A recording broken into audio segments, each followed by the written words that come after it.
बिस्मिल्लाहिर्रहमानिर्रहीम। अस्सलाम वालेकुम students, welcome back to my channel all about maths with Sahar. आज की वीडियो क्लास 7 के लिए है। चैप्टर 13 है geometrical construction and exercise 13A है। क्वेश्चन हम इसका 6 स्टार्ट करते हैं। इस एक्सरसाइज के रिमेनिंग क्वेश्चन अगर आपको चाहिए डिस्क्रिप्शन में आप जा सकते हैं और वहाँ पर मैंने सारे लिंक ऐड कर दिए हैं, तो आप जाके सबसे पहले इसके रिमेनिंग क्वेश्चन देखें। ठीक है, जो एंगल वाला क्वेश्चन है यानी कि क्वेश्चन नंबर 4, वो भी बहुत मुश्किल लगता है बच्चों को, तो वो इजी वे में मैंने वो करवाए हुए हैं, तो आप जाके पहले वो चेक करें। क्वेश्चन हम 6 स्टार्ट करते हैं। Draw a right angle with the help of the protractor. हमने एक राइट एंगल ड्रा करना है प्रोटेक्टर की हेल्प से। Bisect it to get an angle of 45, और फिर से बाइसेक्ट करना है यानी कि 2 पार्ट्स में कट कर देना है ताकि हम जो है वो 45 का एंगल ला सकें। तो सिंपल हमें पहले ये पता होना चाहिए कि जो राइट एंगल होता है वो कौन सा होता है, वो 90 का एंगल होता है। तो 90 के एंगल को या 90 का जो भी ट्रायंगल जिसमें 90 का एंगल आ रहा होता है उसे हम राइट एंगल ट्रायंगल भी बोलते हैं। तो राइट एंगल से हमें बिल्कुल माइंड में यही आना चाहिए कि 90 का एंगल है। तो सबसे पहले हमें 90 का एंगल क्रिएट करना है, तो उससे पहले एक हमें बेस चाहिए होगी। तो बेस हम बना लेते हैं रैंडम सी, कोई भी जो है ना वो आप बेस क्रिएट कर लें। अब आप पे डिपेंड कर रहा है कि आप जो है वो लेफ्ट हैंड साइड पे बनाते हो या राइट हैंड साइड पे एंगल क्रिएट करते हो। तो सिंपल हम ना बेस ले लेते हैं कोई, क्योंकि जिस साइड पे आपने एंगल बनाना है उसके ऑपोजिट आपने एरो भी लगाना है। तो सिंपल यहाँ पे मैं एक लाइन यानी कि रे ड्रा करूंगी। 0 से स्टार्ट किया और अप्रोक्सीमेटली आप जो है ना वो 7 to 8 जो है ना लाइन्स ले लो। तो मैं यहाँ पे साइन 7 तक कर रही हूँ। डॉट को डॉट से मिलाया। अब डॉट से थोड़ा सा इंक्रीज करके यहाँ पे मैंने एरो लगाना है। जिस साइड पे मैंने एंगल क्रिएट करना है उसको स्किप कर देना है और दूसरी साइड पे एरो लगा देना है। ठीक है, एक रे की फॉर्म बना देनी है। अब इनको हमने नेम दे देना है।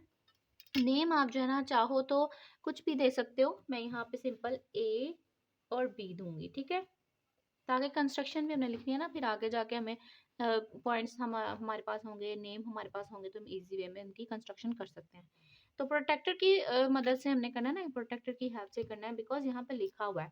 अगर यहाँ पे ना लिखा हो तो फिर जो है वो आप इजी वे में आप क्या कर सकते हैं जी, कंपास से भी ड्रा कर सकते हैं और प्रोटेक्टर से भी ड्रा कर सकते हैं, फिर आप पे डिपेंड करता है। लेकिन अगर कंपास से लिखा हो तो आपने फिर कंपास से ही बनाना है एंगल। ठीक है, तो अब हम सिंपल क्या करेंगे, एक प्रोटेक्टर ले लेंगे और इसके ये जो इंटरसेक्टिंग पॉइंट है ये 90 का और ये 180 की लाइन जो आपस में कट करी और एक ये पॉइंट आ रहा है ना हमारा, इस पॉइंट को आपने इसके ऊपर बिल्कुल एग्जैक्टली सेट कर देना है। और ये जो लाइन है ना ये 180 की, इसको ये ए बी की लाइन रे के ऊपर रख देना है। ठीक है, अब हमें पता है कि हम किस साइड पे रख रहे हैं, हम लेफ्ट हैंड साइड पे रख रहे हैं। ठीक है, वैसे तो ये 90 का एंगल है क्योंकि लेफ्ट और राइट दोनों साइड से अगर देखा जाए तो वो सेंटर में आता है। तो इसका मतलब है कि हमने लेफ्ट साइड पे एंगल क्रिएट करना है, तो हम नीचे वाले हिस्से को देखेंगे ना, हमारा जो है वो एग्जैक्टली 90 सेंटर में ही है। तो मैंने 90 को जो है वो मार्क कर लिया है, उसके भी एंगल को अब हम अटैच कर देंगे और इसको एक्सपेंड कर देंगे। ठीक है, एक्सपेंड इसलिए करेंगे ताकि जो है ना हमारी एक रे बड़ी बन जाए। यहाँ पे हम नेम देते हैं इसको ए बी है, तो आप सी का नेम दे दो या डी का दे दो, क्योंकि जो नेक्स्ट हमारे पास बाइसेक्शन लाइन आनी है ना उसको भी तो फिर हमने एक नेम देना है ना, और वही एग्जैक्टली हमारा एंगल होगा। अच्छा, ये हमारा जो है वो कौन सा एंगल क्रिएट हो गया, 90 का एंगल क्रिएट हो गया। ठीक है, वैसे 90 का एंगल जो है ना वो इस तरह शॉर्ट फॉर्म में हम स्केयर बना देते हैं और वो 90 का एंगल लिखा जाता है। लेकिन यहाँ पे हमने 90 का एंगल कंसीडर, हमें पता है कि 90 का एंगल है, तो हमने अब इसको बाइसेक्ट करना है। तो बाइसेक्ट आपने इसी तरीके से बिल्कुल भी नहीं करना, आप सिंपल क्या करोगे, एक कंपास लोगे। बाइसेक्शन हमेशा जो ना हम कंपास से ही करते हैं। तो इसको हम जो है ना सेट कर लेंगे। मिडिल साइज की पेंसिल आप इंसर्ट करें और इसको इक्वल करें, जैसे कि आपको वीडियो में नजर आ रहा है कि ये बिल्कुल सेम होनी चाहिए। ठीक है, इनकी टिप जो है ना वो ना बड़ी होनी चाहिए और ना ही छोटी होनी चाहिए। जो पेंसिल हमने इंसर्ट किया वो बिल्कुल दूसरी टिप के इक्वल होनी चाहिए। अब आपने सूटेबल रेडियस ओपन कर लेना है, थोड़ा सा कर लें। ठीक है, और ए को सेंटर रखें। ए को सेंटर रख के ना एक आपने आर्क लगानी है जो कि ए बी को एक पॉइंट पे कट करे और ए सी को एक और पॉइंट पे कट करे। ठीक है, तो यहाँ पे मैं नेम दे देती हूँ एल और यहाँ पे नेम दे देती हूँ एम। ठीक है, तो ये हमने जो है ना एक आर्क लगा दी है। अब क्या करना है, यहाँ पे हम थोड़ा सा इसको ओपन कर लो, या तो आप वही रख सकते हो या थोड़ा सा ओपन कर लो। इससे जो है ना बाइसेक्टिंग पॉइंट आ सकता है दोनों से। तो सिंपल हमने फिर क्या करना है, बारी बारी थोड़ा सा इसको ओपन कर लेना है, या सेम रेडियस भी आप रख सकते हो। ठीक है, सेम रेडियस रख लेते हैं क्योंकि ये ज़्यादा इजी रहेगा। तो सेम रेडियस मैंने फिर से इसको क्लोज करके सेम रेडियस रख लिया। ठीक है, अब आपने क्या करना है, पहले एल पे सेंटर रखना है और एक आर्क लगानी है। फिर आपने एम पे सेंटर रखना है और सेम रेडियस रखते हुए एक आर्क लगानी है जो कि पहली आर्क को कट कर दिया किसी एक पॉइंट पे। इस तरीके से ना जब हम सेम रेडियस रखते हैं तो इसका ये फायदा होता है कि इंटरसेक्टिंग पॉइंट ना मिस नहीं होता, यानी कि ज्यादा नहीं होते। अगर हम जितना इसका रेडियस ओपन करेंगे, मैं यहाँ पे ना आपको करके भी दिखा देती हूँ। अगर मैं ज्यादा इसका रेडियस ओपन कर देती हूँ ना तो हमें इंटरसेक्टिंग पॉइंट ज्यादा मिल जाएंगे, यानी कि उसका ना कोई मिड पॉइंट नहीं समझ आ रही होगी कि इसमें कितने पॉइंट है। ये है ना हमारे पास,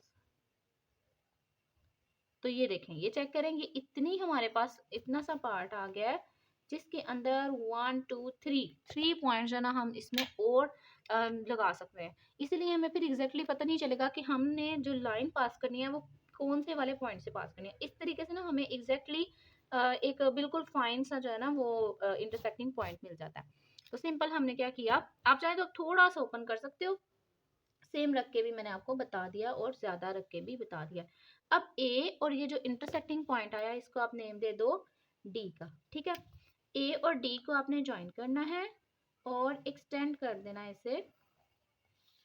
अब जो आपने एंगल यहाँ पे क्रिएट करना है तो सिंपल आप यहाँ पे रख लो, पी रख लो। ठीक है, तो पी रख लिया। अब हमारे पास पी ए बी जो है ना वो एक 45 का एंगल हो गया। ठीक है, तो मैं इसको थोड़ा सा हाईलाइट कर देती हूँ इसी को।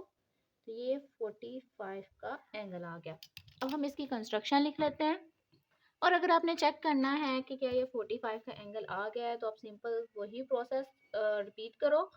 अब आपने किस साइड पे रखा है, ऑब्वियसली लेफ्ट हैंड साइड पे रखा है, तो आपने किस साइड पे देखना है, नीचे वाले हिस्से में। ये 50 ये 40 और उसके सेंटर में आ रहा है तो 45 जो है वो हमारे पास एंगल क्रिएट हो गया। ओके जी, तो फर्स्ट स्टेप में हमने क्या किया था, फर्स्ट स्टेप में एक हमने रे ड्रा की थी, तो उसको भी हम लिख लेते हैं। Draw A B approximately 7 centimetre. Second step में क्या किया था, हमने डी यानी कि जो प्रोटेक्टेड था उसको ए के ऊपर रखा और एक 90 का एंगल क्रिएट कर लिया। सिंपल कंस्ट्रक्ट एंगल 90 या 90 angle with A as center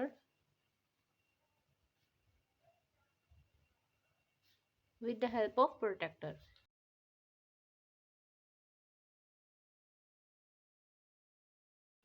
third step में क्या किया था, हमने ए को सेंटर रखा था।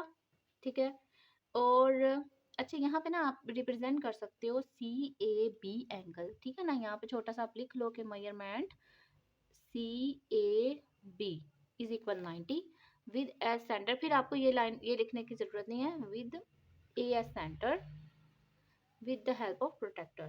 ठीक है, फिर ये लिखने की जरूरत नहीं बिकॉज इसी से हमें पता चल रहा है कि ए के ऊपर हमने 90 का एंगल क्रिएट किया है। ठीक है, अच्छा फिर हमने ए को सेंटर रखा था और एक आर्क लगाई थी जो कि ए बी को एल पे कट कर रही थी और ए सी को कट कर रही थी एम के ऊपर। तो सिंपल लिखेंगे with A centre and with suitable radius draw an arc which cuts AB and AC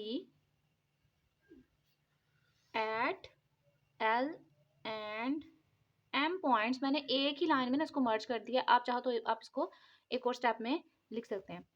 M L and M points respectively. ठीक हो गया। फिर फोर्थ स्टेप में हमने क्या किया था, with same radius with L and M as centers draw two arcs which cut each other at point D। तो सिंपल इसको हम लिखेंगे with L and M and same radius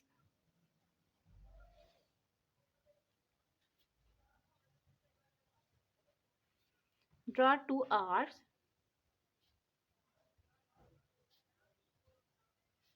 which cuts